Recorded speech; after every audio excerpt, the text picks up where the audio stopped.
हमें तो शर्म आ रही है। देखो किसी मिनट। और को आए ना आए, हमें शर्म आती है। ठीक है, चारू प्रज्ञा कुछ कह रही है। आपका नंबर आएगा प्रज्ञा जी, आपको क्या आदत होगी जो बात बीच में आप आधा समय अपने डिबेट में ना मुझसे बात करने में बिता देते हैं।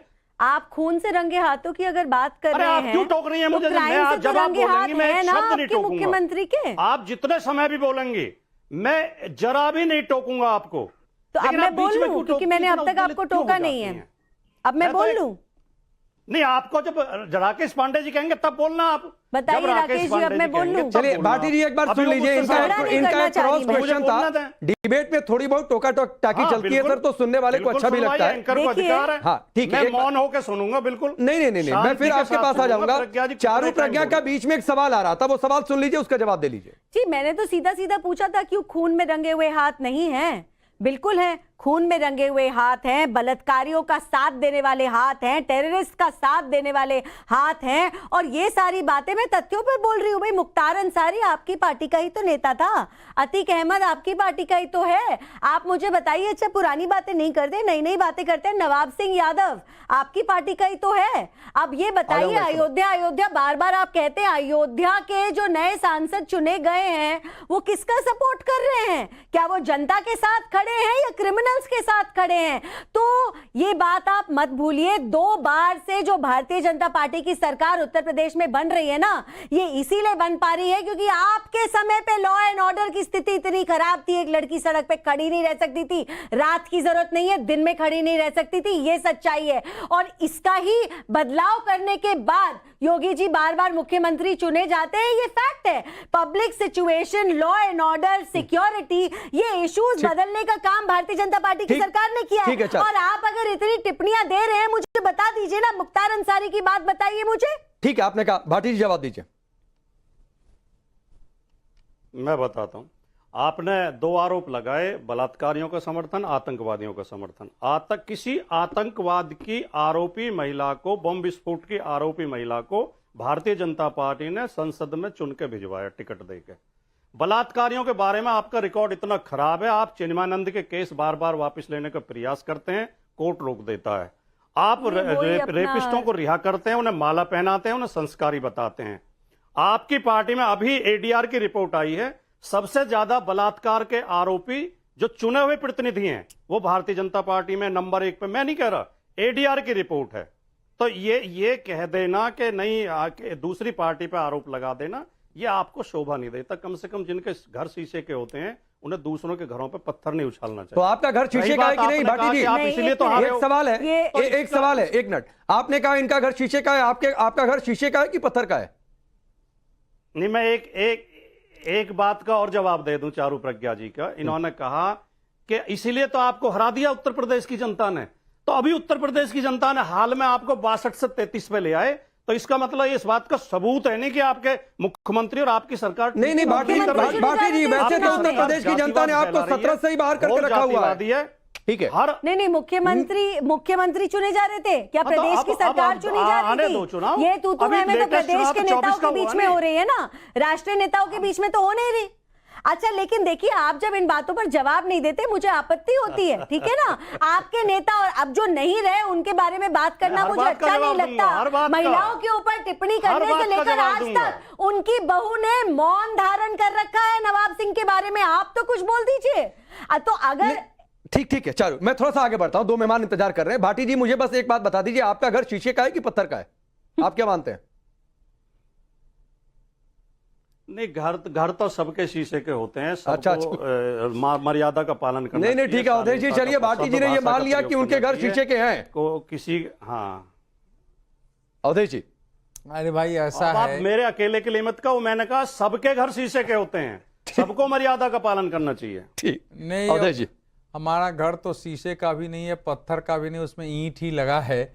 और भाटी जी के घर में भी ईंट और पत्थर ही होंगे। ये अलग बात है कि टीवी पर वो शीशे का घर दिखा रहे हैं कि भैया हमारा तो है, पत्थर मत मारो गिर जाएगा। क्योंकि मालूम है कि पॉलिटिकल पार्टियों का जो कुछ नहीं भी उनका दोष होगा उसकी भी रक्षा करनी पड़ती है।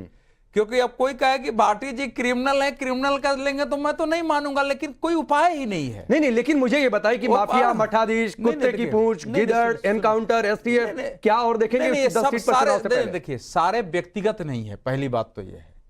अगर योगी आदित्यनाथ जी कह रहे हैं कि माफियाओं का रहा है और गुंडों की पूंछ, कुत्तों की पूंछ सीध नहीं होती, तो वो सीधी सी बात है कि उत्तर प्रदेश में जिस ढंग से अपराधियों का, माफियाओं का बोलबाला था और जो स्थिति पैदा हो गई थी वहां, जिस ढंग से एक एक बिजनेसमैन तक को, छोटे छोटे बिजनेसमैन तक को अपना काम करने के लिए और जाकर के पेशी और मंथली देनी पड़ रही थी, जिस ढंग से अपहरण हो रहे थे, तो उसमें और बड़े बड़े लोग माफिया अपराधी हो गए थे भाई। तो सांसद, विधायक सब उत्तर प्रदेश और बिहार, 2 स्टेट तो एकदम देश का नेतृत्व कर रहा था ना इस मामले में, बाहुबलियों में, अपराधियों में। तो कौन सी नई बात है?